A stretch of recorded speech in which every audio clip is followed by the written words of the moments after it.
Перед началом ролика я хочу, чтобы вы подписались на мой канал. И побыстрее, иначе Автоботы захватят мой канал. Аниме начинается с того, что двое детей убегают посреди города, разрушенного монстрами.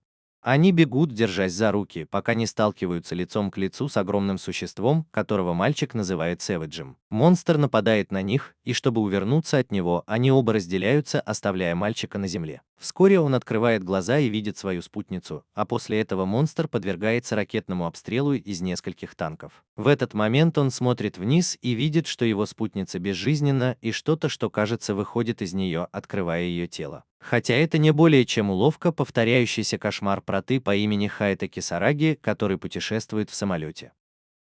Твой пункт назначения – остров на корабле под названием Little Garden, на котором ты начинаешь свою новую жизнь и должен ходить в школу. Но как только он прибывает туда, его преследуют все ученики из-за того, что у него самые высокие оценки в истории. Ему удается вырваться из толпы, но внезапно на него прыгает парень женского пола и обнимает его. Прота спрашивает его, что, по его мнению, он делает, и мы узнаем, что его зовут Эмиль Кросфорд, и он такой же новый студент, как и он. Позже одна из девушек в группе, которая была обеспокоена сразу по прибытии, автоматически извиняется перед Протой, которого сопровождает другой студент. Это Латия и Фриц, друзья детства, которые ссорятся из-за того, что он обращается со своей партнершей как с маленькой девочкой.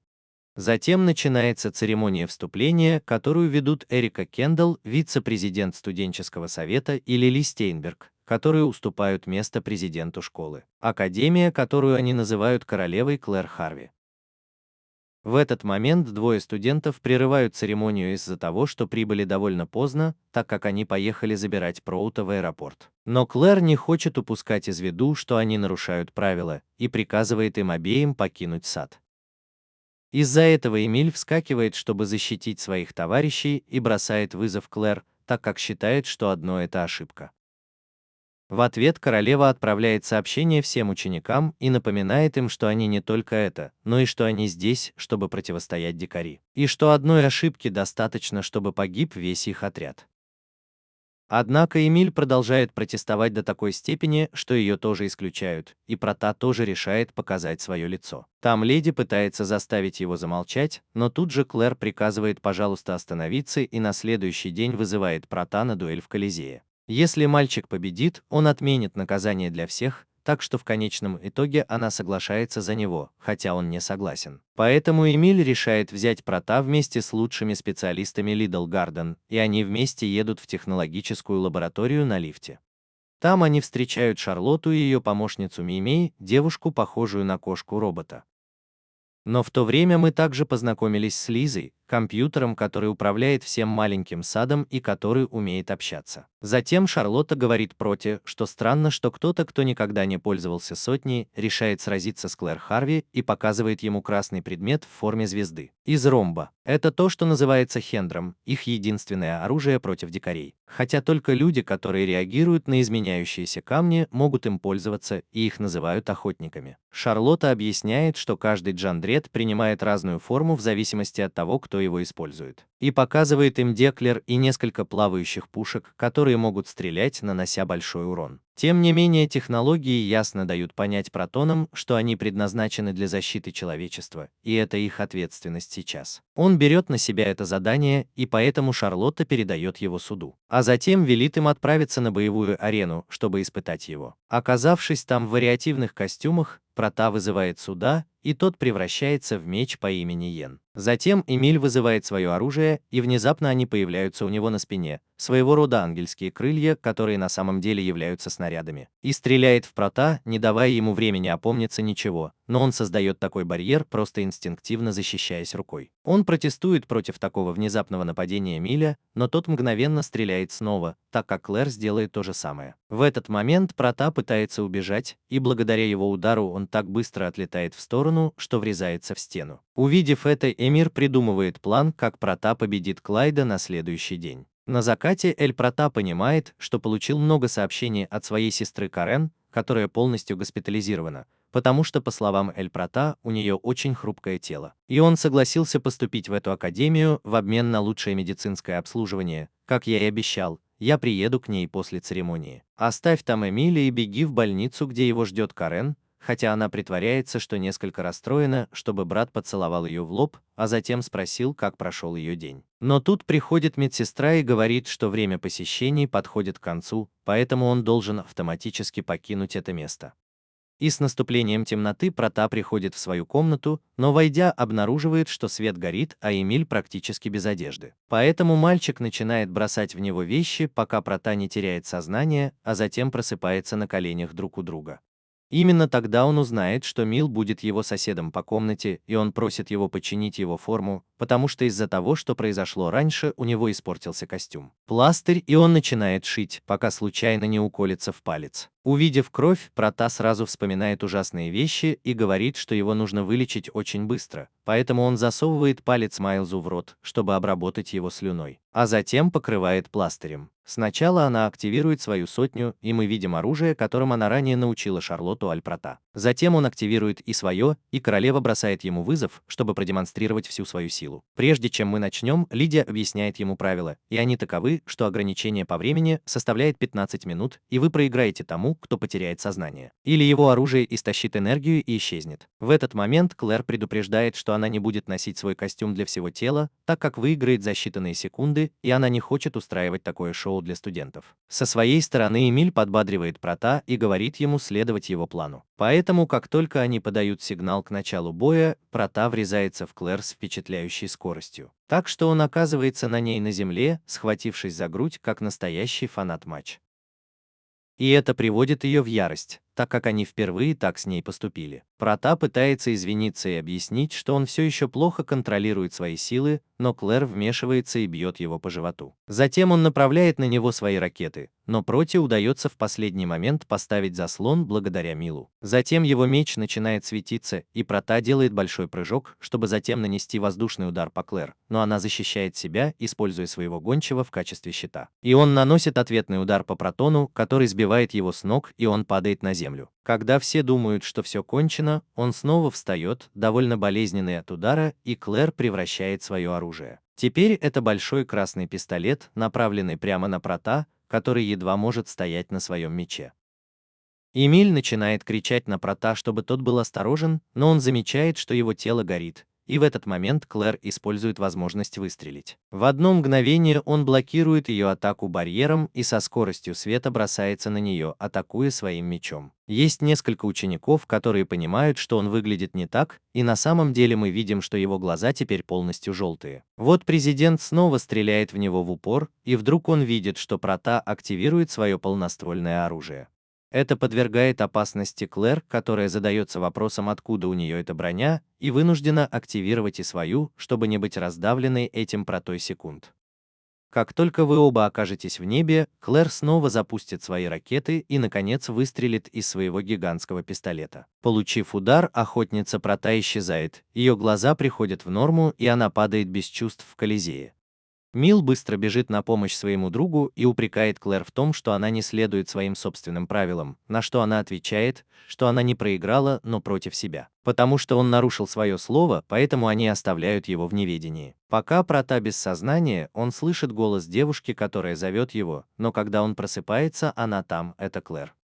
Он сразу понимает, что проиграл, и спрашивает президента, который был одним из всех студентов, на что она отвечает тем же. Кто отменил приказ об их исключении, но затем задает вам два вопроса. Кто он и почему он смог активировать в своем первом бою бронежилет на все тело и N-барьер? Но вскоре появляется Мил и выгоняет оттуда президента, так как Прота нуждается в отдыхе. Через некоторое время ему становится лучше, но ему нужно восстановить силы, поев. Поэтому Мил пользуется случаем и приносит ему что-нибудь для этого. Затем он спрашивает его, не хочет ли он пойти с ним на электростанцию, так как у него выходной, и Прота соглашается, хотя для Эмили это похоже на свидание. Там Прота чувствует себя некомфортно, так как все наблюдают за ним из-за вчерашнего боя, и Эмиль не улучшает ситуацию, так как у него есть проблемы со зрением. Он решает разделить еду, предлагая ей дать ему то же самое. Еда, а затем делает то же самое с Протой. Вот так они тусуются в парке недалеко от края, откуда видно море, хотя это оказывается место для пар. Эмиль решил пойти туда, чтобы посмотреть на море, так как закат кажется ему прекрасным и еще более романтичным. В этот момент Эль-Проти звонит Карен, которая обеспокоена тем, что не рассказала ему о своей драке с Клэр, и все в больнице говорят об этом. Затем он спрашивает его, с женщиной ли он, поскольку он видел в письмах, что рядом с ним была тень девушки, но Прота говорит ему, что он не с одной из них. Тем не менее, Карен настаивает на том, чтобы проверить это, и его везут туда, несмотря на то, что он в инвалидном кресле. Увидев ситуацию, спрашивает Эмиля, мальчик ли он, что он подтверждает, хотя, похоже, это неправда. Позже все трое прогуливаются по центральной, когда видят на огромном экране певицу по имени Сакура. Карен является поклонницей этой девушки, которую они называют Дивой мира, и рассказывает об этом своему брату, который слушал ее песни в тот день. Через некоторое время они приходят в кафе, место, куда Карен всегда хотела пойти, и она автоматически заказывает много еды, но вскоре выясняется, что это не так. Как только он начинает есть, он появляется в Клэр вместе со своими помощниками, которых зовут Крис, и девушки из студенческого совета, и просит Прота помочь его группе, перед которой Эмиль смущается и отвечает ему, что у него нет никаких обязательств. Однако девочки объясняют ему, что ему нужен персонал, чтобы работать охотником в особом городе под названием Селекции, который представляет собой полноценных охотников, выполняющих приказы штаба Аслана, которые являются администраторами острова. Если ты согласишься на свою работу, она будет заключаться в учебе, а также в защите личности и противостоянии дикарям. Объяснив это, ты напоминаешь Проте, что это не обязательно, но она считает, что те, у кого есть власть, должны использовать ее на благо тех, у кого ее нет. В ответ Эмиль предлагает сопровождать его в Прота, но ему говорят, что у него нет необходимых требований, поэтому студент также вызывает Клэр на бой. Затем активируй свою сотню, которая удивляет президента тем, что она драконоподобна. Однако Лили решает поставить Эмиля на его место и также активирует свой HD, который превращается в копье и щит. Там и Прота, и Эрика пытаются остановить противостояние, но Эмиль меняет форму своего оружия, чтобы не ранить третьих лиц. И без проблем отбивается от Лили, пока не прозвучит сигнал тревоги и совет быстро не уйдет. Оказывается, какие-то дикари появились на острове Сегвей, где Сакура случайно собирается выступить, но перед их отъездом появляется Шарлотта и просит президента взять его с собой на остров. Затем он обращается к Проте и спрашивает, достаточно ли у него решимости, чтобы принять участие в их первом настоящем бою, а затем мы видим, как группа прибывает на оперативную базу, где также работает Мэй-Мэй. Быстро Крис занимает свой пост, находит одного из Сэвиджей и классифицирует его как неизвестный 30-го класса. Там Клэр излагает свое предложение и просит Прота и Эмиля не сопровождать их, так как у них нет опыта, и это будет очень опасно.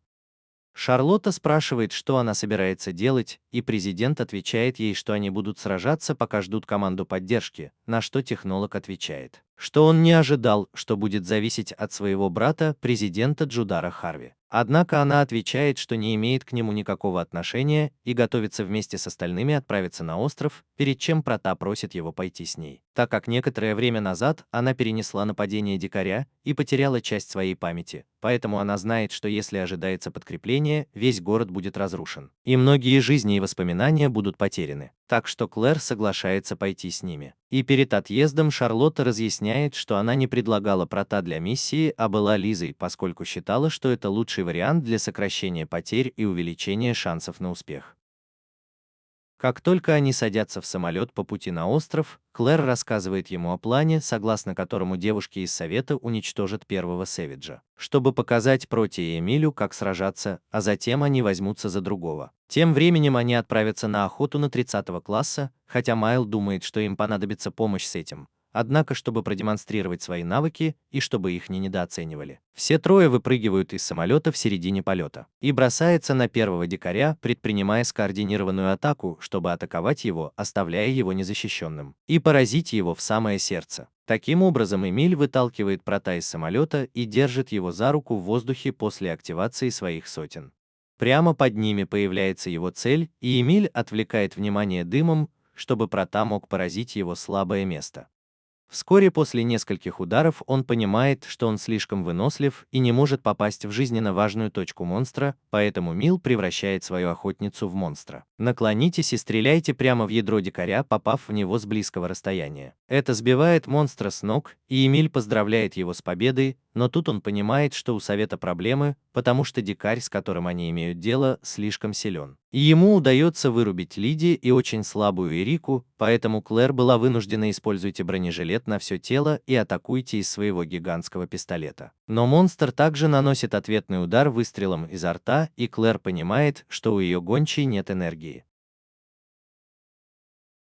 Когда девушке кажется, что все потеряно, Прота спасает ее, используя свою огромную скорость, хотя по ошибке снова хватает Клэр за грудь. И она стыдится, говоря, что всегда крадет у нее ее первые несколько раз. Потом они понимают, что Сэвидж ведет по ним новый огонь, но они не могут отойти, так как на направлении атаки находится аэропорт, и он разрушит его, если они ничего не предпримут. Поэтому они решают создать барьер. Таким образом им удается отразить атаку монстра, но энергия Клайда еще больше истощается, и он едва может нести свое оружие. Поэтому Мил бросается в атаку на дикаря, чтобы отвлечь его и попутно защитить Лили, которая все еще без сознания. Но ее враг по неосторожности ударил ее, и ее тело упало. Костюм рвется, обнажая, что она на самом деле женщина. Увидев это, Прота вспоминает, что в прошлом она была рядом с ним в очень травмирующий момент, и он быстро идет защищать ее. Осознав, что он назвал ее по имени, спрашивает его, помнит ли он уже все, но он отрицает это. И, продолжая мириться с дикарем с помощью «Ваш меч», просит вас вытащить вице-президента оттуда. Однако Прота на мгновение исчезает, и монстр вот-вот ударит Лиди и Эмилию.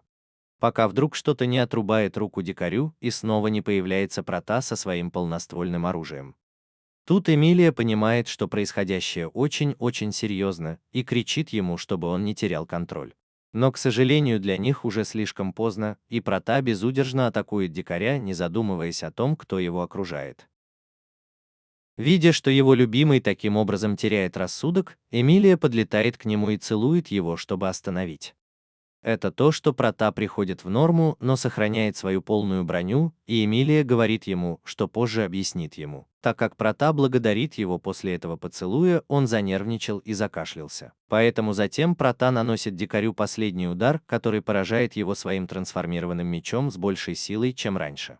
Таким образом, монстр автоматически побежден, и Прота теряет свои доспехи, когда достигает земли, и падает в объятия Эмилии, довольно уставшей. Внезапно появляется Клэр, очень смущенная, и просит Эмилию объяснить, почему у нее есть грудь, и она поцеловала Прота, на что она просто отвечает неловко, что ее уже обнаружили, и она прикрывается как может. Позже Шарлотта проверяет Эрику и Леди, когда все они снова возвращаются в академию на самолете. Там Прота видит, как жители города, которых они спасли, увольняют их с большим знаком благодарности за всю их помощь. Вернувшись в Эрл Гарден, Прота навещает свою младшую сестру и рассказывает ей о своей победе, что радует Карен, несмотря на то, что они отменили поездку-концерт Сакуры, так как, по крайней мере, никто не пострадал. Следующее, что мы видим, это Эмилия, которая говорит Проте, что президент разрешила ей продолжать изображать из себя парня, но что она больше не сможет жить с ним в одной комнате. В этот момент Прота пользуется возможностью, чтобы спросить у нее все, что она знает, и она отвечает ему, что прежде всего она должна объяснить ему варианты, о чем она явно, кажется, не знает. Затем Эмилия объясняет ему, что она была заражена вирусом, когда на нее напал дикарь, и что любовь явно была отдана, чтобы спасти ее. По этой причине у них обоих есть вирус, хотя он очень опасен, и они обычно погибают. Однако, если тебе удастся пережить это, ты вернешься чрезвычайно совместимым со своим. Этих людей Шарлотта называет вариантами, а их в мире едва ли десяток. Вот почему Эмилия решила пойти в академию, так как знала, что они каким-то образом найдут Эль Прота и придут туда. Что касается притворства мужчины, Эмилия объясняет ему, что хотела бы жить с ним в одной комнате. Хотя есть еще одна причина, о которой ей стыдно рассказывать, поэтому они без проблем пропускают его. Они также говорят о потере памяти и контроля, которому подвергается Прота каждый раз, когда активируется вирус. На что Эмилия отвечает, что она научилась контролировать его с помощью тренировок, чтобы Прота мог контролировать его. Работайте над этим тоже. Затем он пытается пойти приготовить чай, и Эмилия предлагает сделать это вместо него, но в этот момент на нее падает Прота, не способная двигаться из-за побочного эффекта вируса. Там Эмилия снова целует его и объясняет, что очевидно, чтобы противостоять активному вирусу, вы должны дать ему неактивную дозу. По этой причине поцелуй вызывает эту связь и способен свести на нет эффекты, от которых страдает Прота. В этот момент Клэр входит в комнату и шокирована, увидев их на полу в довольно возбужденном виде, поэтому Прота пытается встать и объяснить, что происходит. Но он спотыкается об Эмилию и падает на Клэр, целуя ее. Это приводит к ссоре между ними, поскольку Эмилия обвиняет президента в том, что он слишком хорошо ладит с Протой и ведет себя странно со вчерашнего дня. Поэтому Эмилия в конечном итоге добивается еще одного поцелуя от Прота, которого преследует Клэр. С другой стороны, мы видим двух девушек в самолете, которые смотрят в ночное небо, в то время как одна из них рассказывает об острове Сегуэй. На что другая со странной улыбкой отвечает, что Эль Прота – герой островов. Позже мы видим, что этой девушкой была Сакура, известная певица, и она перенесла свой концерт на следующий месяц.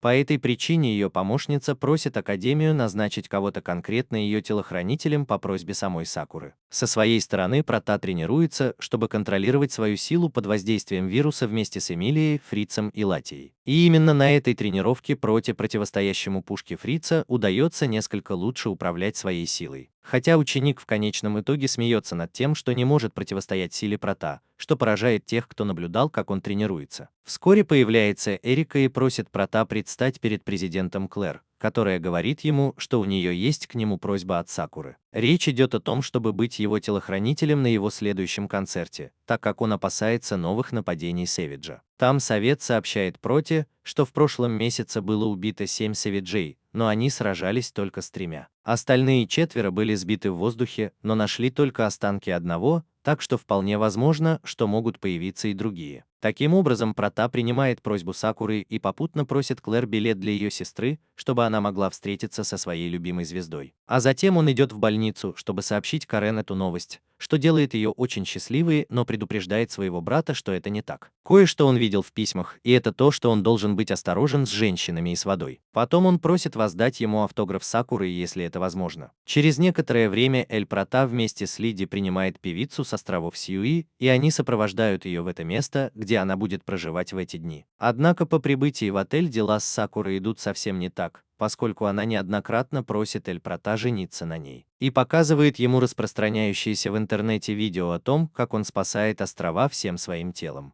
Тогда она фантазирует о том, что рассказать публике об их отношениях, о том, сколько у них будет детей и тому подобном, не слушая Прота. Так что, чтобы она прекратила это поведение, он загоняет ее в угол у окна и делает вид, что принимает все, что он ей предлагает. Затем он просит ее запечатать это поцелуем, и это заставляет Сакуру устыдиться и уйти, чтобы подготовиться к событиям. Позже, когда она принимает ванну, Прота слышит, как она поет, и это напоминает ему о ее сестре Карен. В тот момент Сакура просит его из ванной принести что-нибудь, чтобы записать строчку из этой песни, которая пришла ему в голову. Но когда Прота входит в ванную, он видит все это лежащим на полу и наклоняется, чтобы попытаться привести это в порядок. Сакура, увидев это, думает, что он извращенец, и обливается мылом, провоцируя Прота увидеть ее такой, какой Бог привел ее в мир. К сожалению, мы не можем этого увидеть, так как были на YouTube, но я могу вам сказать, что все это выглядит довольно богато. Затем он отдает то, что хотел, и поспешно выходит из ванны, так как считает, что именно это его сестра имела в виду с женщинами и водой. Как только Сакура будет готова, он выходит, чтобы спросить у Проты, как он выглядит, и попросить у него прощения за то, что случилось с ванной, что-то, что я не могу понять. Он делает это немедленно. После нескольких встреч Сакура просит Прота пойти в обход, и он преподает сценарий для их следующей встречи. Концерт. Однако она появляется в очень смелой одежде, и это заставляет Проту поверить, что она пробует что-то более необычное, но там мы узнаем, что она на сцене. На самом деле она также использует сотню, и это та одежда, в которой ее можно носить. Внезапно Сакура начинает летать, создавая своего рода поле вокруг себя. И внезапно появляется Шарлотта из Мэй-Мэй. В этот момент технология объясняет Протону, что охотник Сакуры не способен создавать оружие,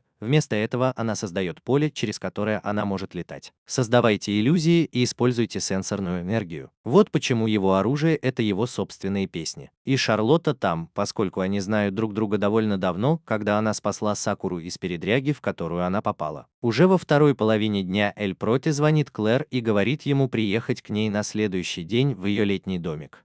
Эль Прота возвращается в академию, где собирается искупаться в общественном туалете. И он явно встречается с Эмилией. Несмотря на неловкость ситуации, в конечном итоге они вместе принимают ванну спина к спине, разговаривая обо всем, через что они прошли.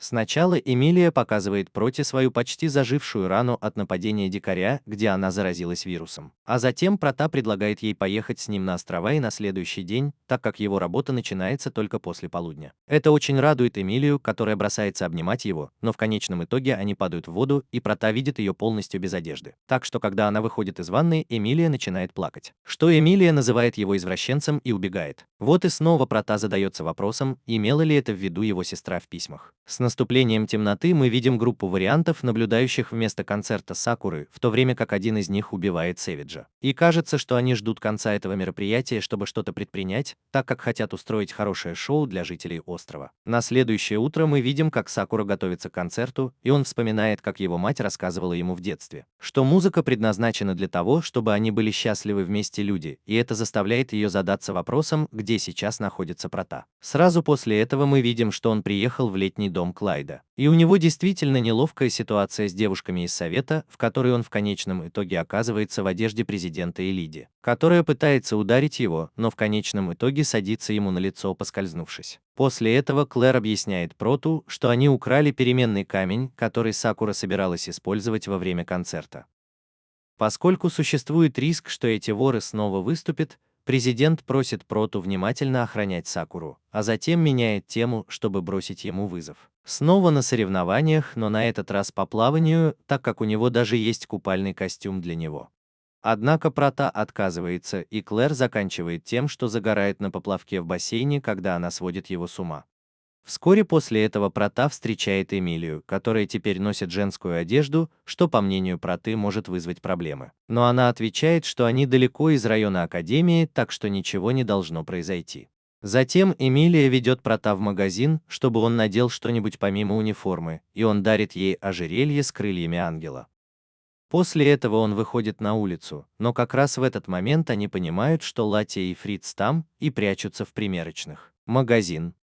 После некоторого времени, проведенного взаперти вместе, чтобы их не обнаружили, им наконец удается выбраться и оказаться в красивом парке. Там Эмилия решает пойти выпить, и Прота получает экстренный звонок от Клэр, которая сообщает ему, что Сакура пропала, и просит его помочь найти ее уже сейчас, что его никто не похитил, но он ушел своей собственной ногой. Во время этого звонка Клэр пользуется случаем, чтобы упрекнуть Прота в том, что он отклонил ее вызов и был с Эмилией на свидании, как ни в чем не бывало. Поэтому она просит его в другой раз пойти с ней по магазинам в качестве компенсации, что он принимает. И как только он вешает трубку, Прота задается вопросом: «Что ты делаешь? Громко скажи, где будет Сакура», и она появится как раз в этот момент инкогнито. Целью певицы было найти Прота и отвезти его в секретное место, к чему она имеет доступ, несмотря на свидание с Эмилией. Поскольку она считает, что если они встретятся, произойдет что-то ужасное, и она решает объяснить ему, что произошло позже сообщением. Чуть позже Сакура звонит своему помощнику Сафилу и извиняется за то, что сбежала, но говорит ему, что она с мальчиком и что она в полном порядке. Эта новость очень злит Клэр, которая выслеживает его и понимает, что они едут на остров Гранд Каньон. Там Сакура показывает Проте пейзажи острова и благодарит его за то, что он спасет то место, которое его мать показывала ему в детстве. Затем она извиняется за то, что вела себя так странно, когда они впервые увиделись, и напевает песню, которую она пела своей матери в детстве. На это Прота отвечает, что ее сестра тоже часто ее поет, и это очень удивляет Сакуру, которая спрашивает ее, как ее зовут. Когда Прота называет ей свое имя, Сакура хватает его и спрашивает, был ли он во время второго нападения дикарей в убежище Гутенберга, но Сакура не отвечает. Оказывается, когда произошло нападение, она познакомилась с двумя братьями и сестрами в приюте центра, и девочку звали Карен. Сакура помнит, как она пела для них песню своей матери, и старший брат сказал ей, что он ее очень подбодрил. Благодаря этому Сакура продолжала петь, мотивированная словами Прота, и таким образом донесла свою музыку до гораздо большего числа людей. Однако она понимает, что ее отец, которого она никогда не видела, приехал забрать ее после нападения дикарей, где она явно потеряла свою мать. И что ее отец, которого она никогда не видела, вернулся, чтобы забрать ее. Там она заразилась вирусом, как и сестра Дель Прота, но в ее случае потеряла голос и способность петь. Из-за этого ее отец привел ее в подпольную лабораторию, которой руководил ученый по имени Виталий, который ввел ей и нескольким детям вещество, полученное от Сэвиджей, для исследования с ними. В результате Сакура выздоровела и снова смогла петь. Но этот человек продолжал проводить исследования с другими выжившими детьми, чтобы искусственно превратить их в охотников. Однажды они даже стали жизненно важными, и он продолжал делать им эти прививки, несмотря на побочные эффекты. Сакура обнаружила, что может успокоить их пением, поэтому она делала это снова и снова. Однако никто не выжил, кроме нее.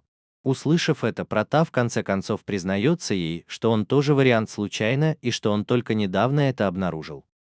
Это снова вызывает у Сакуры улыбку, и она взволнованно кричит, что с этим у нее появилось много идей для новых песен. Так что подними свои слова и скажи Проту, что пора возвращаться. Но когда он возвращается, на него в автобусе нападает дикарь, который оставляет машину в ловушке среди обломков, а затем направляет молнию прямо в него. Немедленно Прота активирует свою сотню и сражается с монстром, пока пассажиры прячутся поблизости. Совет следит за Протой, в то время как он приказывает ближайшему охотнику прийти на помощь, но все усложняется, поэтому Сакура также активирует свою сотню и убивает монстра. Защити Прота от молний дикаря. Затем он усиливает силу своего меча и наносит удар монстру прямо в его слабое место, пока не пробьет его ядро. Сакура подбегает, чтобы обнять его, крича, что он ее муж и что она снова влюбилась в него, что заставляет пассажиров понять, что это она. Сама очень известная певица, но они слишком напуганы, чтобы реагировать. Внезапно из-за гор появляется еще один дикарь и стреляет в Прота, но Сакура снова прикрывает его, используя свою защитную силу. Однако этот выстрел ослабляет Сакуру, и у ее Джандреда заканчивается энергия, поэтому дикарь снова атакует их. Пока его не застрелят с другого направления, и мы видим, что это Фриц, который прибыл в сопровождении Латии и Эмилии. Вот так втроем они начинают атаковать дикаря, чтобы он потерял равновесие и смог приблизиться, чтобы уничтожить его ядро. Фриц заботится о том, чтобы сделать эту точку уязвимой, в то время как Латия заставляет его упасть на бок, ломая землю у него под ногами. Затем он пытается попасть когтями в ядро, но ему не удается его сломать, и Эмилия пускает одну из стрел в то же место. Так он понимает, что это особый вид дикарей, способный регенерировать себя.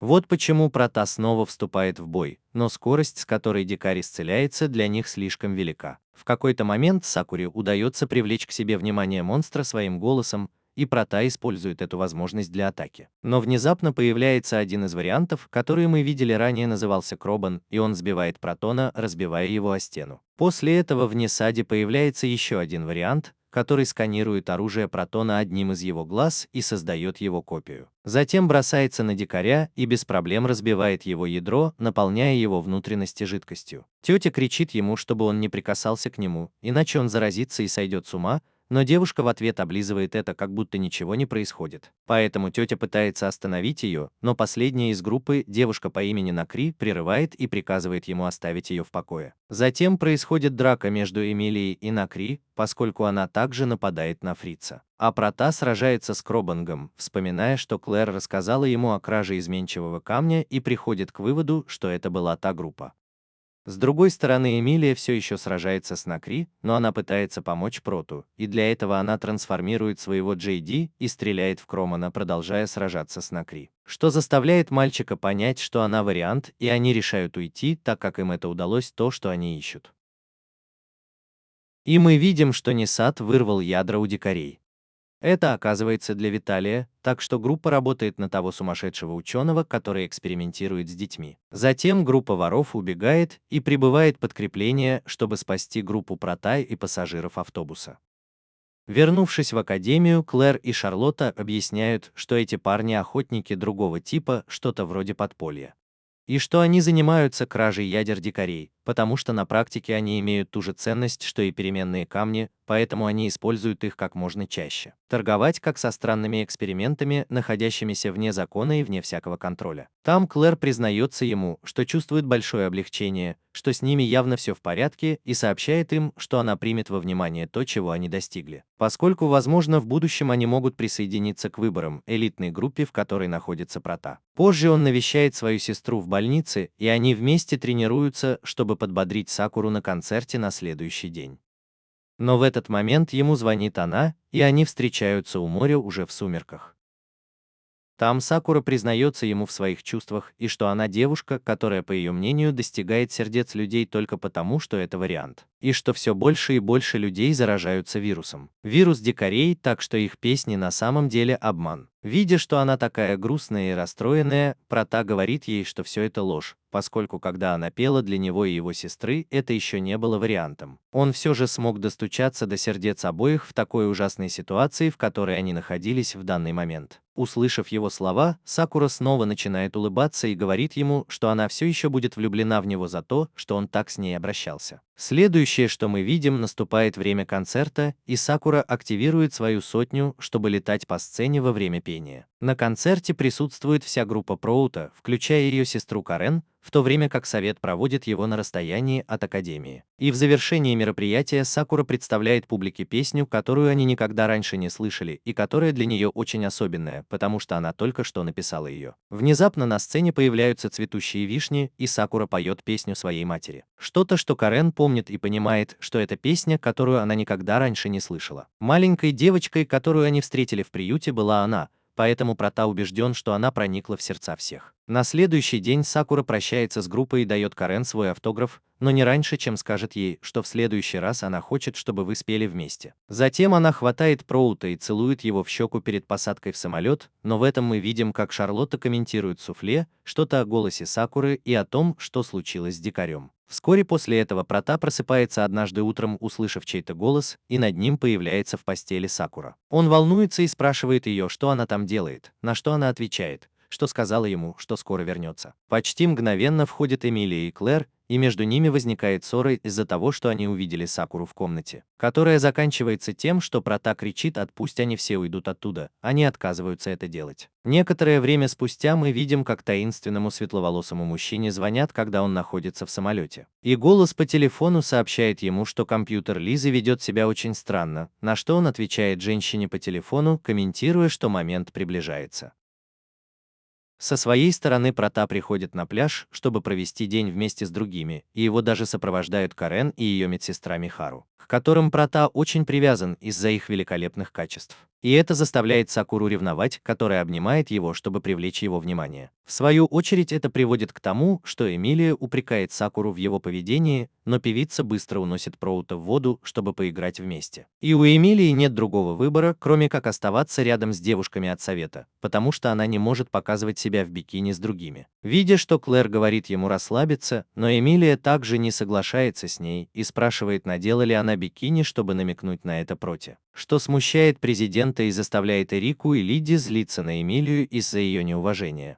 Позже Сакура предлагает приготовить что-нибудь поесть и устроить пикник для всех прямо здесь. В этот момент подходит Эмилия и расспрашивает Сакуру как о том, что она весь день была привязана к Проте, так и о том, что она осталась в саду Лиры Эль. На что она раздраженно отвечает, спрашивая его о ее отношениях с Эль Прота, так как он думает, что Милли парень, которому нравятся мужчины. Она объясняет, что встретила Элла Прота в Гутенберге и что они так хорошо ладят, потому что они друзья детства. Сакура пытается ответить тем же, но Эмилия прерывает ее и говорит, что они встретились только однажды, так что это не в счет. И в этот момент Карен вместе с остальными комментирует девушке, что она знает его с рождения, так что он ее лучший друг. Пообедав вместе, Латте и Фриц приглашают их поиграть с ними в волейбол, но матч становится несколько опасным, так как Латте и Эмилия не хотят, чтобы они играли в волейбол. Они решают использовать свои навыки, чтобы делать очень сильные игры. Тем временем Эрика и Лиди борются за то, чтобы нанести защитный крем на Клэр, которая все еще лежит под ее зонтиком. Но внезапно Прота пытается спасти игру и в конечном итоге снова падает на грудь Клэр.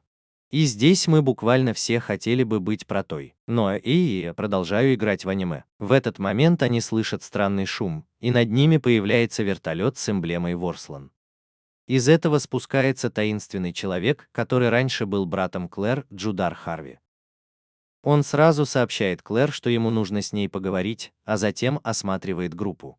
Для начала он обращается к Проте как к новой звезде маленького сада, а затем замечает, что он является носителем божественной крови. Но тут же меняет тему и говорит ему: в остальном вы можете рассчитывать на них во всем, в чем нуждаетесь. После этого он просит Клэр сесть в вертолет, чтобы вернуться в академию, и она следует за ним, оставляя своих друзей позади. Позже Эль Прота обнаруживает, что гуляет с Эмилией, когда одновременно получает сообщение от президента о встрече с ними. Вскоре после этого она встречается с Эль Протой, Эмилией, Фрицем и Латией, чтобы сообщить им, что у них есть миссия. Эта миссия состоит в том, чтобы провести зачистку Сэвиджа под руководством миротворческой армии Объединенных ударных сил при ООН. И попутно это будет означать окончательное вступление Латии и Латии в организацию. Фриц на выборах — это то, что делает девушку очень счастливой. После этого Y появляется из ниоткуда и просит Прота поговорить с ним наедине, хотя Эмилия замечает его исчезновение. И вот они вместе спускаются на лифте в неизвестное место, и там Джудар спрашивает Прота, знает ли он, каков источник энергии в маленьком саду. На это он отвечает, что это термоядерный реактор, но игра отвечает ему, что чего-то подобного недостаточно, чтобы привести в действие все это. Затем он ведет Прота в комнату, где находится гигантский кристалл, и в нем заперта девушка по имени Лиза.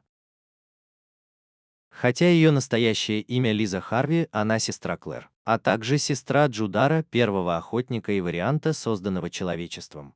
Внезапно появляется Клэр, направляющая пистолет на своего брата, и спрашивает, почему она рассказала все это Протоу. На что Иуда отвечает, что мальчик будет одним из лучших воинов Арсланга, и поэтому он считает, что должен четко понимать, что он защищает и почему он это делает. Перед лицом этого Клэр стреляет в пол и предупреждает его, чтобы он перестал относиться к своей сестре как к простому предмету. Поэтому он извиняется и разъясняет, что ему тоже нужен Прота, потому что он является носителем божественной крови и может пробудить Лизу ото сна. Затем она просит его прикоснуться к капсуле, в которой заперта ее сестра, и высвободить свою энергию, чтобы посмотреть, что она имеет в виду. Прота смотрит на Клэр, и она соглашается с его кивками, поэтому он подходит ближе, чтобы дотронуться до кристалла, удерживающего Лизу. Однако после нескольких секунд высвобождения энергии выясняется, что силы Прота недостаточно, чтобы разбудить ее. Игра комментирует, что это позор и что она все равно попытается захватить Витала и тогда, поскольку это лучший вариант, который у нее есть, чтобы разбудить свою сестру Лизу. И прежде чем уйти, он предлагает Клэр остаться на некоторое время, чтобы поговорить с Эль Протой, так как, возможно, таким образом между ними возникнет союз, который был бы полезен для семьи Харви, хотя Клэр это очень расстраивает.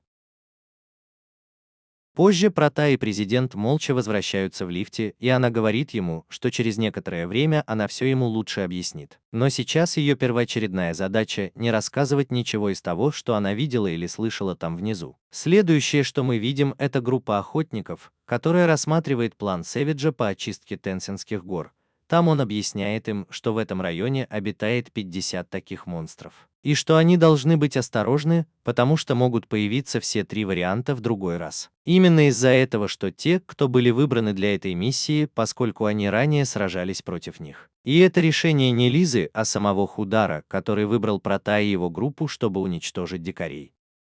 Они скоро приземлятся в лагере, где у них будет время подготовиться до следующего дня, но внезапно появляется девушка, которая бросается на Эмилию, чтобы обнять ее. И они бросаются на нее. Не переставай звать принцессу. Эль Прота и Эмилия отходят в сторону, чтобы незаметно поговорить с этой девушкой по имени Клаудия, и она официально представляется. Однако там Эль Прота узнает кое-что об Эмилии, что она скрывала от него более 10 лет, а именно то, что ее настоящее имя Эмилия Гуденбург. И она та самая девушка, которую он любит. Принцесса этого самого места, которая не хочет возвращаться. Сейчас она извиняется за то, что скрыла это от Проты, и ясно дает понять своей подруге детства, что не думает возвращаться в Гутенбург. Это очень огорчает ее подругу, и она умоляет его, обнимая ее, больше не оставлять ее одну, но Эмилия говорит ему, что хочет мальчика, чтобы он вернулся в Гутенбург. Он делает больше, чем вы себе представляете, и не думает возвращаться. Этот ответ вызывает у Клаудии ненависть к Эль Проте, поэтому она вызывает его на дуэль, где победитель останется с Эмилией. Таким образом, Эль Прота попадает в школу боевых искусств, сражаясь на дуэли с Клаудией, пока Эмилия наблюдает. Прежде чем начать, Клаудия устанавливает все правила, и они заключаются в том, что ни один из них не использует свою сотню. И побеждает тот, кто первым нанесет противоположный удар. Там мы видим, что она использует своего рода шипованную сферу, в то время как Прота использует только тренировочный меч. Сразу же начинается бой, и Клаудия направляет свое оружие на Прота, но он очень легко защищается, что вызывает восхищение Эмилии. Это еще больше злит Клаудию, и она говорит ему, что заплатит за соблазнение ее подруги, после чего она обрушивает шквал атак на Прота. Ему удается увернуться от них, и они оба разделяются, отпрыгивая назад. Затем Клаудия готовит свою решающую атаку и так быстро вращает свое оружие, что создает несколько ударов. Торнадо в гостиной. Прота сосредотачивается, закрыв глаза, чтобы услышать, как металлическая сфера, и таким образом ему удается разорвать веревку, удерживающую его, чтобы он не упал. Это в конечном итоге падает на голову Клаудии и полностью выводит ее из строя. Эмилия быстро подбегает, чтобы обнять Эль Прота, и Клаудия просит у нее матч-реванш. Но ее подруга отказывает ей в этом матче-реванше и в каждом из ее предложений. Так что Клаудия в конечном итоге убегает оттуда, плача и объявляя войну Эль Проте за то, что он отдалил ее от всего, чем должен быть ее замок. В первую очередь от всего, что может быть ее домом. От любимого человека. Уже в сумерках Эль Прота и Эмилия прогуливаются по рынку, когда мы видим, что они проходят мимо нескольких людей в капюшонах,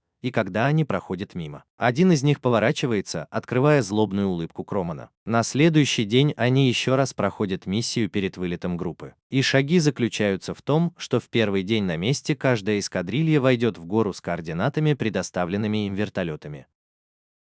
Во-вторых, вы проведете ночь, уничтожая всех дикарей, которых, несомненно, найдете, и, наконец, позже вернетесь в лагерь.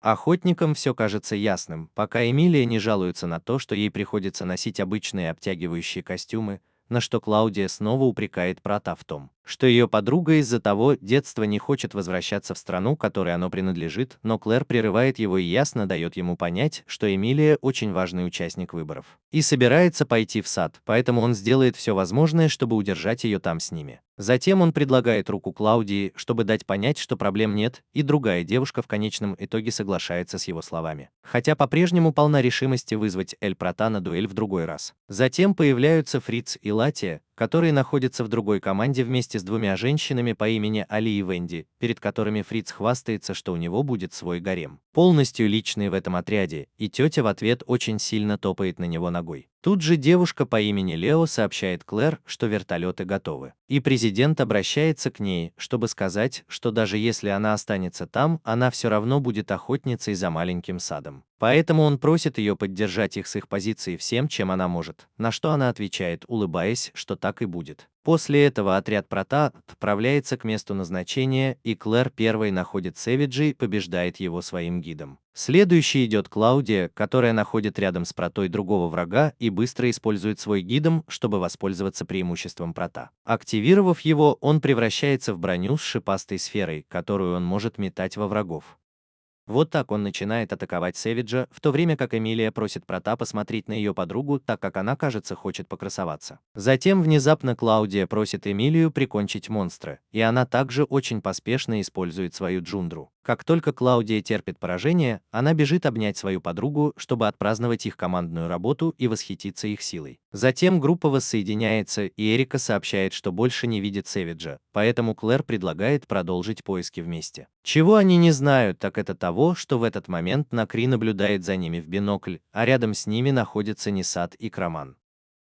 Тем временем группе Латии и Фрица также удается победить некоторых Сэвиджей и объединиться в команду.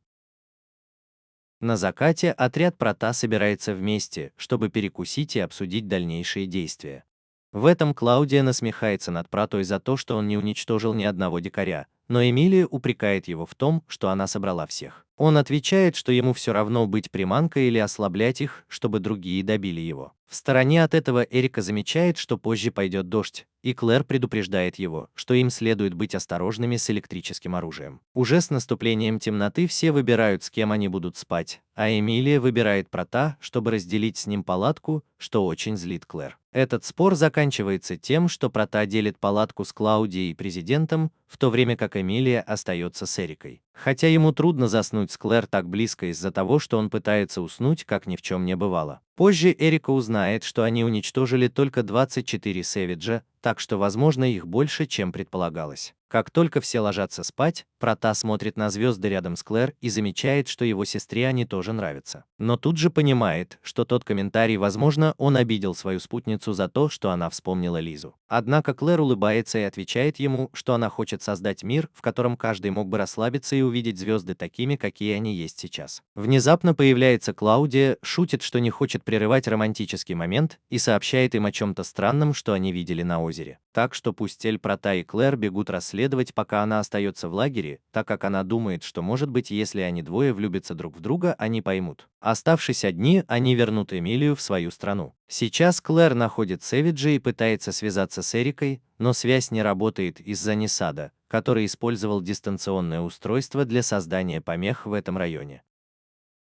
Несмотря на это, Клэр решает сразиться с дикарем, но при приближении что-то ускользает, и Прота очень быстро использует свою гончую, чтобы спасти ее. Вернувшись в лагерь, Прота говорит Клэр, что его костюм очень грязный, поэтому они решают остановиться у озера, чтобы привести себя в порядок. Там президент снимает одежду и залезает в воду, чтобы стереть грязь со своего тела из-за предыдущего падения. Мы, в свою очередь, видим, как Эмилия выходит из предвыборной палатки, расстроенная тем, что тоже хочет провести время с Эль Протой. А Клэр лжет ей, говоря, что он пошел на свидание на озере с президентом и что он неверный. Несмотря на это, Эмилия дает ему понять, что не собирается сдаваться и что она и не думает возвращаться в свою страну. Тем временем Клэр спрашивает Прота, может ли он уже овладеть своей силой в качестве альтернативы, и он отвечает ей, что у него не было проблем. Хотя с тех пор этого больше не случалось, он все еще с островов, так что я не очень хорошо знаю, что ему на это ответить. Затем Клэр продолжает и задает ему еще один вопрос: каково это, когда вирус берет тебя под свой контроль? На это Прота отвечает, что ему кажется, что все ему чуждо и что время течет медленнее. Услышав это, Клэр замечает, что так, должно быть, чувствовала себя его сестра Лиза, и рассказывает Протами о ней. Оказывается, она была вариантом дизайна, то есть когда она была еще клеткой, ей ввели жидкость дикаря, и она родилась другой.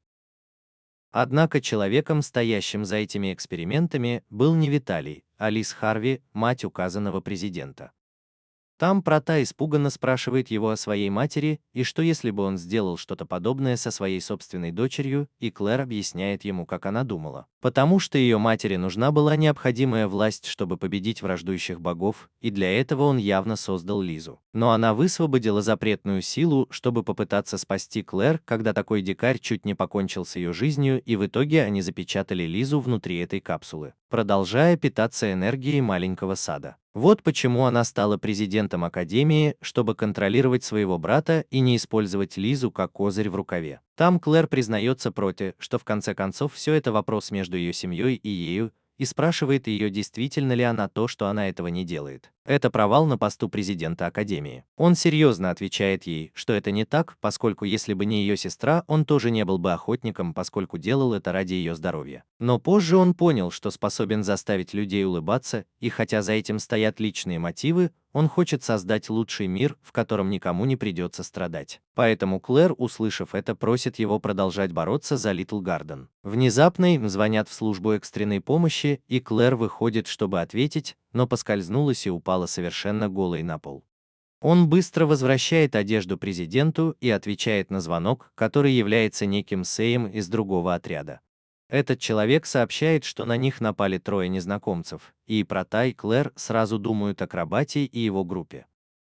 Затем они видят вспышку опасности, выпущенную Фрицем недалеко от их позиции, и Клэр просит Прота вернуться, чтобы предупредить Эрику и остальных. Пока это происходит, Фриц и Лиди сражаются с Крованом и Накри почти до изнеможения, но в этот момент появляется Клэр и останавливает их. Нападавшие застрелили его.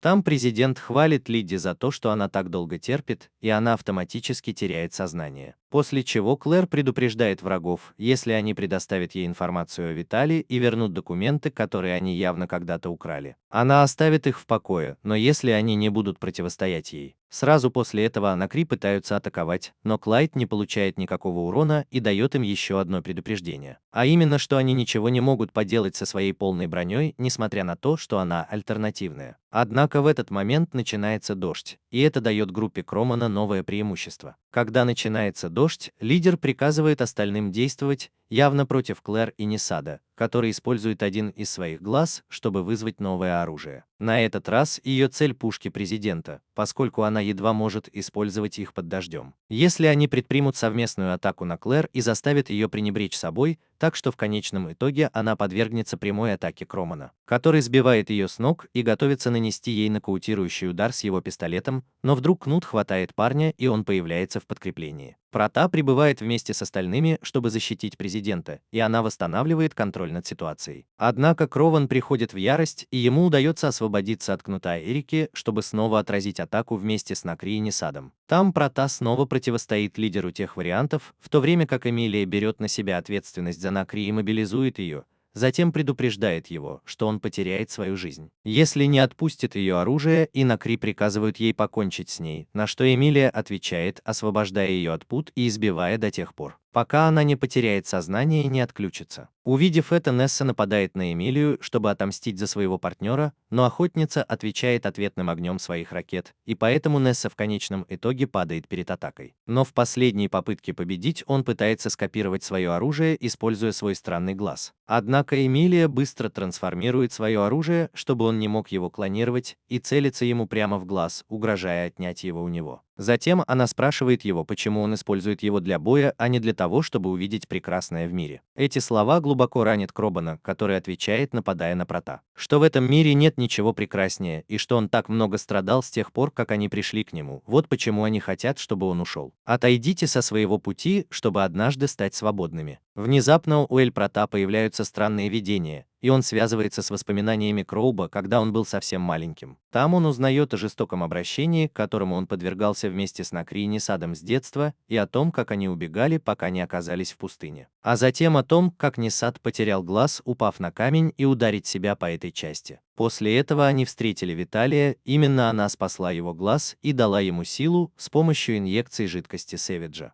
Вернувшись в настоящее, Эль-Прота использует свою сотню всего тела, чтобы отбиться от Кромана, и дает ему понять, что сила таких людей, как они, заключается в том, что они обладают силой, чтобы защитить тех, кого они хотят. Поэтому он думает создать мир, в котором никто не пострадает, а затем увеличивает силу своего меча и наносит прямой удар по парню, который валит его на пол, однако Кровану удается встать, и он отказывается сдаваться, поэтому он использует свою силу еще больше в качестве альтернативы. Это беспокоит Эмилию и Эрику из-за того, что может произойти с ее телом, и они предупреждают ее об опасности. Тем не менее, кровь позволяет силе продолжать поглощать его, пока он не начнет плевать кровью из-за всех тех усилий, которые он прилагает. Внезапно в небе появляется огромный саваж, похожий на дракона, и стреляет энергетическим шаром в сторону отряда охотников. В этот момент Крован бросает к ногам Клэр сумку с украденными гундредами и предлагает ей перемирие. И он позаботится уничтожить этого дикаря в обмен на то, что они позволят им сохранить свое ядро. И тут Прота пытается остановить его и кричит ему, что его альтернативная сила все еще используется. Все закончится наихудшим образом, но тем не менее Кроман усиливает свою силу и бросается на дикаря,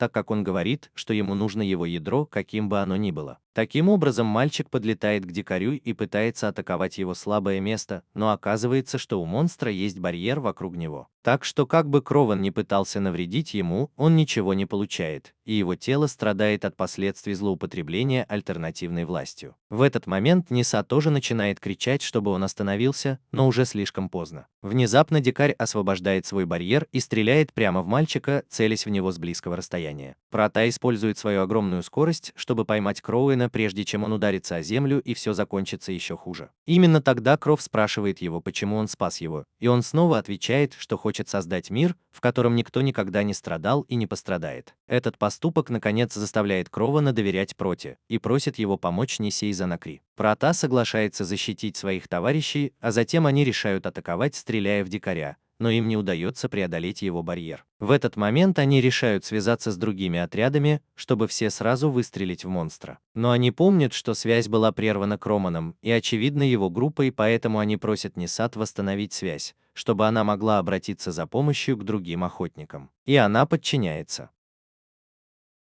Таким образом, Клэр удается связаться с Шарлоттой в Литл Гарден, и она отдает приказ остальным стрелять одновременно. Как только Клэр получит приказ, она говорит Проте, что когда они снесут этот барьер, пусть он прикончит Сэвиджа. Через несколько мгновений все охотники, владеющие огнестрельным оружием дальнего боя, стреляют в монстра, но не убирают шнек. Перед этим Шарлотта сообщает Клэр о предложении Лизы, которое состоит в том, чтобы Прота поделился своей альтернативной силой с президентом, поэтому они должны поцеловать друг друга, с помощью которого вирус будет уничтожен. Это перейдет и к Клэр, что сопряжено с немалым риском. Но оказывается, что у них не так много других вариантов, потому что Сэвидж снова начинает атаковать их. Затем Прота целует Клэр, и она замечает, как что-то горячее течет по ее телу. И мы явно говорим не о том, что вы, ребята, думаете, после чего вы замечаете, как его сила значительно возрастает. После этого они снова вместе стреляют в монстра, и на этот раз Клэр настолько усиливает свою атаку, что ей удается преодолеть барьер. Затем Прота бросается на дикаря, активируя свою вариантную силу, и побеждает его, пронзая его тело, но падает в озеро сильно пораженный. Тут же Эмилия бросается ему на помощь и целует его, поднимаясь с ним на поверхность. Вскоре после этого все возвращаются в сад, и пока они летят туда на самолете, Эрика вместе с Клэр ставит под сомнение решение своей сестры взять с собой на острова 3 охотников за вариантами, которые, по ее мнению, должны были быть найдены. Они напали на них. Прота со своей стороны просыпается уже на острове, а когда приходит в сознание, видит, что там Сакура, Карен и Эмилия. После этого нам показывают Виталия, который чем-то расстроен из-за того, что Крован и его группа не вернулись с ней, но все же комментирует, что больше ничто не сможет помешать их плану. И мы видим, как несколько красных огоньков начинают светиться на каких-то странных танках. Следующее, что мы видим, это охотницу, на которую нападает странный красный саваж, которого явно сопровождает Виталий. К ней приходит еще одна девушка из их группы, похожая на ведьму, чтобы спасти ее, но она понимает, что у монстра нет ядра. Затем Вита использует его, чтобы воспроизвести звук, который сбивает девушку с толку, и таким образом завершает свой тест, который сработал, когда она очень зловеще улыбается. Вернувшись с Прота, СТ встречается с консультантом в сопровождении Эмилии и Сакуры, которые теперь являются частью Академии. Там Клэр рассказывает 3 вариантам, что они находятся под наблюдением в нескольких подземных комнатах, но они еще не сказали ничего существенного. С другой стороны, она также сообщает им, что они обнаружили лабораторию Виталия, но ее не было в указанном месте. И на самом деле, перед тем, как сбежать, она стерла самые важные части своих экспериментов, так что у них почти ничего нет. Затем они обсуждают событие, которое скоро состоится, и это вечеринка в саду, посвященная годовщине Академии. Из-за важности этого события даже Сакура примет участие со сверхсекретным оружием, как рассчитывает группа.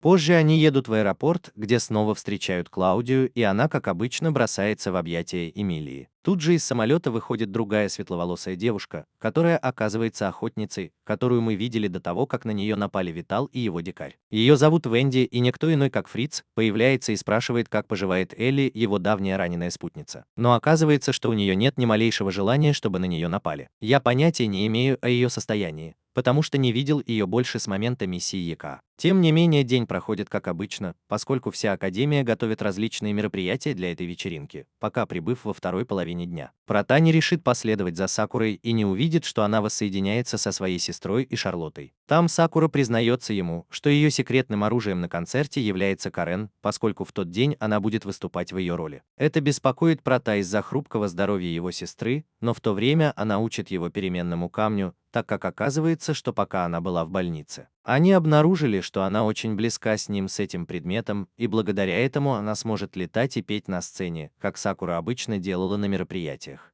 Видя радость своей сестры, Прота тоже взволнован и решает поддержать ее в ее решении. Однако Сакура выгоняет его из комнаты, так как он не может присутствовать на репетициях и должен дождаться концерта. Вскоре после прибытия в день празднования второй годовщины Академии Исла автоматически наполняется веселыми мероприятиями, мы даже видим, как Мэймёй приносит вкусную еду Крован.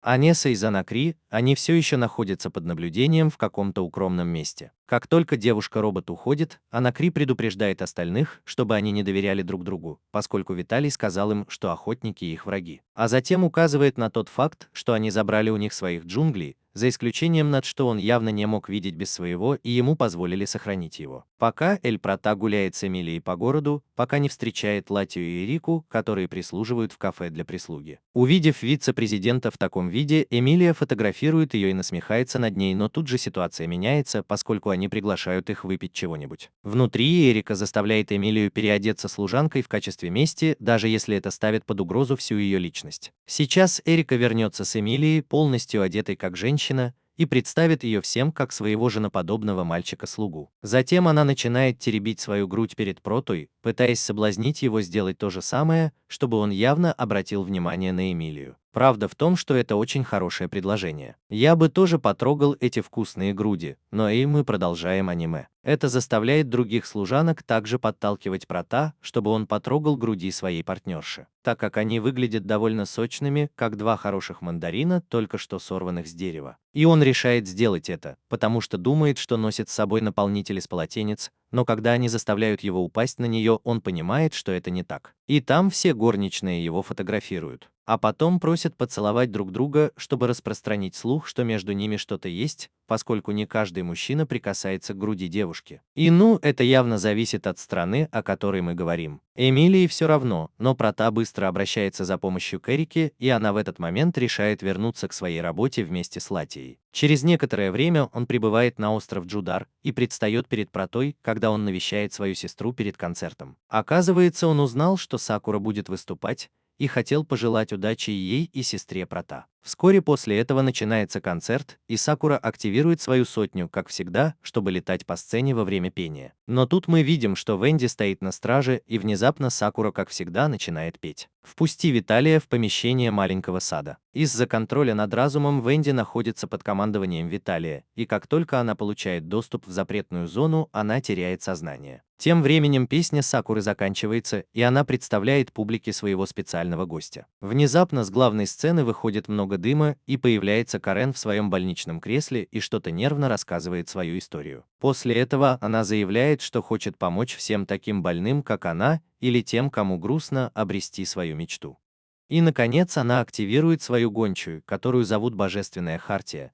Благодаря этому ей удается встать со стула и петь с большой уверенностью. В этот момент мы замечаем, что Элиза реагирует на песню Карен так, как будто она счастлива, хотя с другой стороны Виталий наблюдает за сестрой Дель Прота курит. И когда он бросает сигару на пол, один из роботов-уборщиков поднимает ее и включает красный свет, как будто он обнаружил что-то очень опасное. Концерт продолжается, Карен поет, стоя на сцене, а Сакура летает повсюду, подбадривая публику. Через некоторое время песня заканчивается, и все присутствующие приходят в восторг. Особенно Милия, которая говорит Проте, что Карен поет превосходно, и благодарит Милию за ее слова, а затем Милию за то, что она поет. Мы видим, как Сакура приземляется рядом с Карен, чтобы объявить, что дальше они что-то споют вместе. Однако, когда они начинают свое выступление, мы видим, что Джудар наблюдает за ними с высоты, злобно улыбаясь. Карен и Сакура продолжают петь вместе на сцене, в то время как все читают Гарден, наслаждаются концертом и поддерживают обеих девушек. Даже Лиза общается с Советом через сообщение на экране, восхищаясь Карен и Сакурой. Но внезапно Крис сообщает Клэр, что служба безопасности острова обнаружила Венди без сознания рядом с закрытым доступом. Похоже, девушка не пострадала и очнулась вскоре после того, как ее нашли, но абсолютно ничего не помнит. Охранник также рассказывает ему о Клэр, что Венди постоянно повторяет что-то странное о бессердечном Саваже. Поэтому президент просит Шарлотту немедленно прийти к ней, чтобы узнать, что с ним происходит.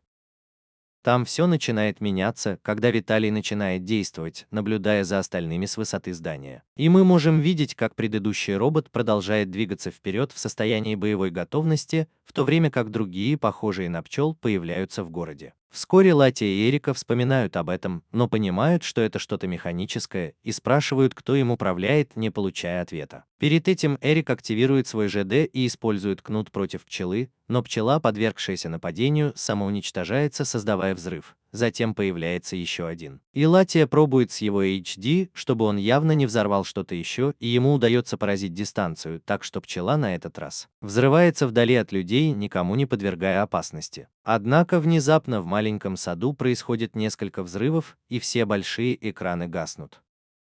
Там Эрика и Латея понимают, что мирные жители в опасности, и решают защитить их, прежде чем действовать против пчел. В то время как Совет получает информацию о том, что пчелы повсюду и, кажется, ищут силовые трансформаторы. Поэтому они вынуждены просить спасательные команды, чтобы они помогли им найти их. Будьте уверены, что они уничтожат их и немедленно эвакуируют людей. Затем Лиди готовится, прежде чем отправиться в бой, но в этот момент они получают новую информацию о том, что происходит. Некоторые ученицы присылают друг другу что-то, что они записали, пока они раскрывают. Их увозят в безопасное место. И благодаря этому они обнаруживают, что роботы-уборщики превращались в пчел. Вот почему они явно появлялись из ниоткуда. Но кроме того, оказывается, что после поражения среди останков пчел были найдены различные камни. В этот момент Шарлотта прибывает на базу, и Клэр понимает, что это рассчитанная атака Виталия, поэтому она приказывает, чтобы все роботы-уборщики были задержаны и доложили медикам. Студенты, изучающие боевые искусства в чрезвычайных ситуациях, в то время как концерт продолжался как ни в чем не бывало, пока Сакура не получила сообщение от Суфла, в котором рассказывалось обо всей ситуации, в которой она находится. В свою очередь и Протай, и Эмилия также проинформированы о нападении и начинают действовать, пока Сакура пытается успокоить публику. Затем мы видим, как Шарлотта и Клэр просматривают камеры видеонаблюдения, и там они видят, что случилось с Венди Виталий. Именно тогда Шарлотта понимает, что Виталий был лучшим технологом в Ворсланг, и Клэр замечает, что ее брат, должно быть, пригласил ее туда. Президент сразу думает о 3 вариантах, которые у них есть под ее опекой, и они общаются с профессионалом и с Эмилией. С другой стороны, другие охотники пытаются защитить остров, уничтожая пчел своими силами в различных секторах. Однако некоторым из них удается добраться до зенитного пункта управления на острове и заразить всю сеть. Вскоре после этого группа Клаудии видит, как неизвестный самолет пролетает над ними и врезается в Литл Гарден. Увидев это, Шарлотта говорит Клайду, что Виталий принимал активное участие в строительстве острова и, похоже, очень хорошо знает все подходы. В этот момент Клаудия и ее товарищи видят, как из горящего самолета выходит группа Сэвиджей, но у них нет ядра. Сразу же группа безопасности бросается в бой с врагами, но им не удается причинить ему никакого вреда. Шарлотта называет этих существ репликантами, и она замечает, что они должно быть сделаны из разного камня. Тут они понимают, что Виталий объявил им войну, и Клэр просит Лиди прийти и помочь с этими дикарями. Вскоре после этого Протай и Эмилия прибывают на базу Клэр. Она рассказывает им, что происходит, и велит им защитить всех 3. В одно мгновение появляется еще один неизвестный самолет без кого-либо на борту, и этот врезается в барьер над концертной площадкой. Увидев это, Сакура и Карен снова пытаются успокоить людей, говоря, что охотники обо всем позаботятся. Однако через несколько секунд после удара большое количество Сэвиджей выходит из самолета. Столкнувшись с этим, Клэр решает выйти из себя и атаковать монстров, потому что барьер вот-вот рухнет, но Крис просит ее остаться там, потому что она единственная, кто может руководить монстрами. Охотники и мирные жители должны быть спокойны. Поэтому Эль Прота предлагает поехать с Эмилией, поскольку она пообещала президенту, что будет защищать остров своими идеалами и силой. Несмотря на опасность, Клэр соглашается, чтобы они заняли ее место, в обмен на то, что они вернутся живыми и защитят людей на острове. Тем временем Крован и ее товарищи начинают замечать толчки от взрывов и хаос снаружи, что заставляет Акри думать, что они могут быть убиты. Виталий отправился их спасать, но Над отвечает, что в этот день на острове вечеринка, полная гражданских лиц. И Крабат комментирует, что она бы не стала нападать в такой момент на невинных людей. Внезапно дверь открывается, и в комнате появляется Витал, в то время как мы видим кого-то безжизненного у его ног. Там технолог разъясняет им, что он атакует остров, и возвращает ему его HS, Экробет и Анакри. Но мальчик не желает помогать ей причинять вред невинным, и мимоходом говорит ему, что не считает жителей острова плохими людьми. В ответ Хабита снова активирует тот странный прибор, который издает ужасный звук и заставляет людей падать на колени от боли. Далеко отсюда охотники все еще сражаются с дикарями, у которых нет ядра, которые покинули первый самолет. И Прота прибывает вместе с Эмилией к тому месту, где они атакуют барьер для тех, кто наносит второй удар. В свою очередь Мэй-Мэй бежит к месту, где находится группа Крова, но там она пересекается с Виталием. Женщина стреляет, как только видит девушку-робота, но ей удается увернуться от пуль и одним ударом отбрасывает ее к стене. Однако, когда она поворачивается, чтобы проверить, все ли в порядке с вариантами, Виталий попадает ей точно в плечо. Тут технолог понимает, что это автомат, созданный Лисом, и что это не устранило ее. Мэй-Мэй отвечает, что она не простой робот, и пытается остановить своих протеже, но те уже вернулись под контроль Виталия. Поэтому Крабат атакует ее энергетическим разрядом, а затем все следуют за Виталием по темному коридору. Таким образом, Вити прокладывает себе путь, используя варианты, пока не доберется до 11-го сектора, где находится Лиза. В этот момент Клэр звонит ее брат, который говорит ей, чтобы она перестала заботиться о Виталии, поскольку они знакомы раньше, и не оставляла его на улице. Президент едва успевает ответить. Она вешает трубку, пока садится в лифт, чтобы проводить Виталия. Эта сторона продолжает продвигаться по объекту, доходя до того, что пожертвует на Кри, чтобы увернуться от ловушек по пути в сектор Лизы. Столкнувшись с этим, Крован и Нисад пытаются сопротивляться, но женщина усиливает ментальный контроль над ними, чтобы заставить их двигаться дальше. Внезапно в Виталия стреляет Мимей, которая снова настигла их и не желает позволять ему использовать их в качестве инструментов. Поэтому Мимей продолжает стрелять в Виталия, пока он бежит к ней, и ему удается заставить ее бежать, несмотря на то, что она получила довольно серьезные повреждения. Я сразу спрашиваю варианты, в порядке ли они, и мы видим, что они вышли из-под контроля разума, но Крован обеспокоен ногой Мимей, так как она была пробита во время перестрелки с Виталием. Несмотря на это, технологу удается добраться до Лизы, и вот она выходит навстречу с ним, чтобы поиграть. Именно тогда мы узнаем, что они были парой в прошлом, и Виталий жаждет мести, потому что, по ее словам, он использовал ее и выбросил. Так что теперь он пытается покончить с Лизой на его глазах, и Виталий пытается отомстить ей за то, что она использовала его и выбросила его. Это явно разрушает ваш остров. Для этого он в первую очередь решает показать, насколько бесполезны охотники. После этого он снова издает странный звук, который действует только на тех, кто заражен вирусом. Затем Виталий несколько раз стреляет прямо в стекло Лизы, но ни одна из пуль не проходит сквозь него, и он понимает, что она не спит. В этот момент Иуда показывает, что голос Сакуры заставил Лизу отреагировать, и что он поставил все на эту карту, снова используя Италию. Это приводит женщину в ярость, и она стреляет прямо в Джудара, но внезапно Лиза создает ее копию перед своим братом и защищает ее. Вскоре у Виталия заканчиваются патроны, и, будучи вовлеченным в игру, он достает пистолет и хладнокровно стреляет в нее. Как только Виталий падает, его хватают за руку и благодарят за то, что он как-то помог в его планах.